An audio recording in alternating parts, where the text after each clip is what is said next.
Hapa. Hapo. Yep.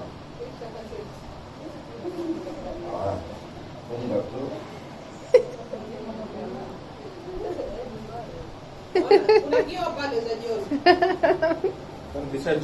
Okay guys, let's talk about my trip to Lamu and Lamu Town itself.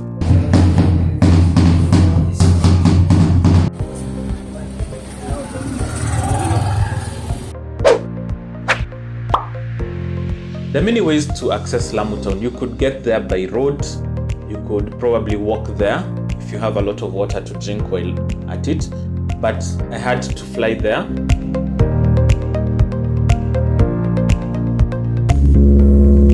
And once you land in Lamu, you land in mainland Lamu. Manda Airport is in mainland Lamu. For you to access the island, Lamu Island, which is the tourist haven, then you have to go via boat. Now once you land in Lamu Town, this is Old Town. Old Town is actually a UNESCO Heritage Center. That means UNESCO actually motivates them to keep their cultural heritage intact. That means that the corridors are as narrow as they were during the colonial eras. In fact, I think it was even way before colonial eras when the Portuguese were coming to Kenya. And yeah, that's the beauty of Old Lamu Town, that it almost, and I'm saying almost, it almost feels untouched. So the corridors are quite narrow and the people are living a very traditional life. But that is not to take away from what they actually do on a day-to-day, because they're actually living relatively well. And I will show you in this video. So the main corridor is the widest corridor in Lamu.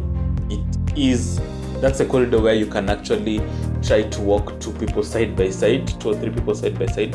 But the other corridors are so narrow, you might have to walk one person behind the other. And if one wants to pass the other person, you actually have to give them way. The beauty in Lamu is seen everywhere. The place that I noticed Old Lamu's beauty the most is the doors. Now the doors have this pattern that is really part and parcel of Lamu. The beautiful thing about these doors patterns is that it's actually made in Lamu Island itself by the locals, and they're quite the craftsmen. So that really took me by surprise, and I was really impressed by how well they do it. The local market is also quite robust. Surely they don't have the whole array of equipment and material that you have in Nairobi, but they have the basics. They have vegetables. I think what we really took up was the mangoes. But other than that, we have everything. We have not everything, but other than that, you have a lot of things on display in the market, and it's quite invigorating to just walk through the town and to see people in their day-to-day and to just appreciate them. Of course, they take a lot of seafood, and the market also shows that they take a lot of seafood.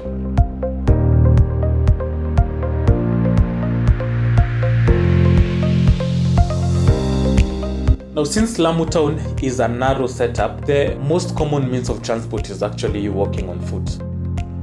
But donkeys also prevail a lot in Lamu Town. And I mean, a whole person like me, people thought I wouldn't be comfortable climbing on a donkey. Let me show you just how comfortable I was. Abu, go.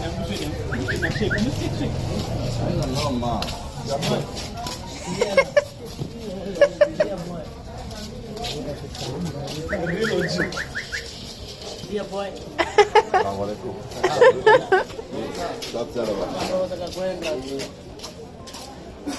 No, not towards me. Elsewhere.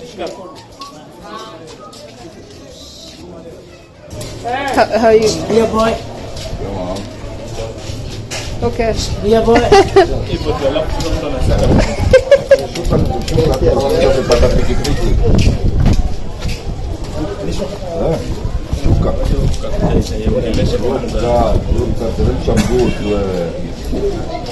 Vile ulipanda shuka tu. I mean, what were these people afraid of?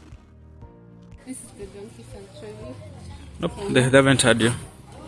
This is the donkey sanctuary. And I believe this is seed donkey. What is that? I think it's a donkey. Is it sick since this is the donkey sanctuary? That's hard to tell. Or could it be the doctor? Because if the human hospital people are treated by human doctors. Or the security guard. I'm done with you guys. So Lamu is a UNESCO setup, so that they're trying to keep it in its natural traditional setup.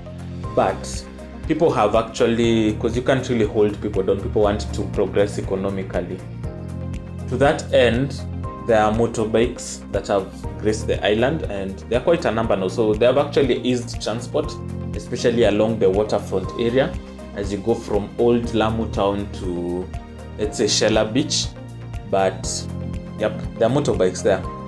The other means of transport that is there, sure, there are cars, but they are quite few and far in between. The only one I saw was a stalled car, so that should speak volumes to the number of cars that are in Lamu Town. However, cars are in plenty in Lamu. Those narrow corridors, you just walk along a narrow corridor and lo and behold, a black cat. But they are peaceful, and none of them changed into another form. So I mean, I guess it's all myth, no fact around black cats. But there are quite a number, and they coexist with the locals. I tried to coexist with them. Another black cat.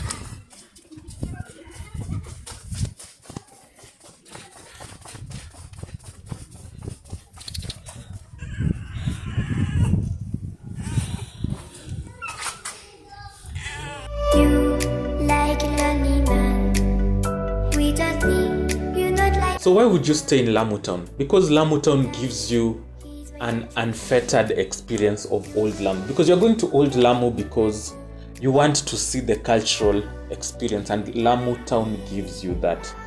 That doesn't mean that you won't necessarily have other beautiful experiences in terms of white beaches and like large swaths of land that is just beach and where you can lounge and show off your bikinis.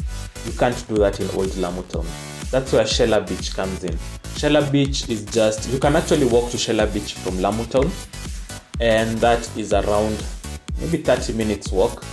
I was a tourist, I was on holiday, so I took a boat to Shella Beach, and it was quite the ride.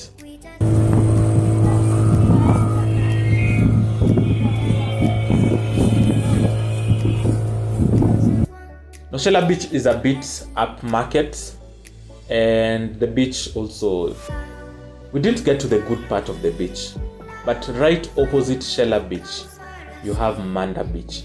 And Manda Beach is, because of its inaccessibility, to go there you have to go by a boat. The beach is cleaner, and the hotels that have built up there have actually capitalized on that, so that you have one of the best hotels in Lamu located in Manda Beach. We went there, and in spite of me putting up in old Lamu because it was cheap, I actually showed them that I can afford their premises, so I only managed to swim there for an hour. That's the maximum amount I could afford to swim there. But I showed them my good swimming skills. So good were my swimming skills that they actually gave me a life vest. I don't know why though. Was it because I almost... They gave me a life vest. We shall find out why later. So those are the beaches in Lamu. If you go to Lamu and stay in old Lamu, you still have access to the beaches, Shella Beach and Manda Beach. That's why I stayed in old Lamu Town. Not just because it was cheap. That was the main reason why. But later on, I realized that it was just a beautiful place. I stayed in an Airbnb in old Lamu Town. Link is in the description. I already put up a video regarding it. Now, it would be a shame if I don't mention Kisumu Ndogo.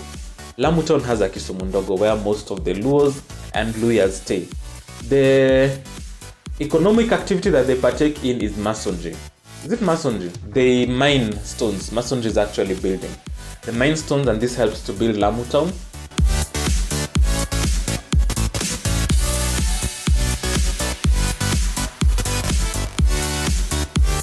They transport the stones via doors to old Lamu, and this is what is actually bringing up Lamu Town.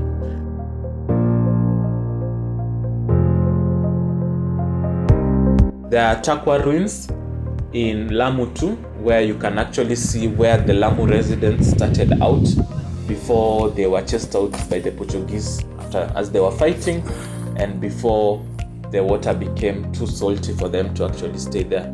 It has a very beautiful deep seafront. And yep, so those are the places you need to go to when you go to Lamu. I will list them here for your benefit. Thank you, and please subscribe.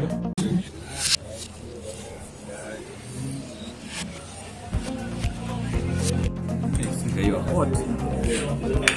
Don't think you know. I came to this restaurant. It's called Mango Restaurant. And they had a lot of food. And at the place, they had avocado, which we thought was so cool because you get to put the avocado on your food because avocado is the best. Gotcha. Am I speaking or am I just looking nice? You're just looking nice. So we asked for avocado. Ostensibly, And to put it in our... food. And well, here's the avocado we got. So they made it into a juice. Yeah. Moment of truth.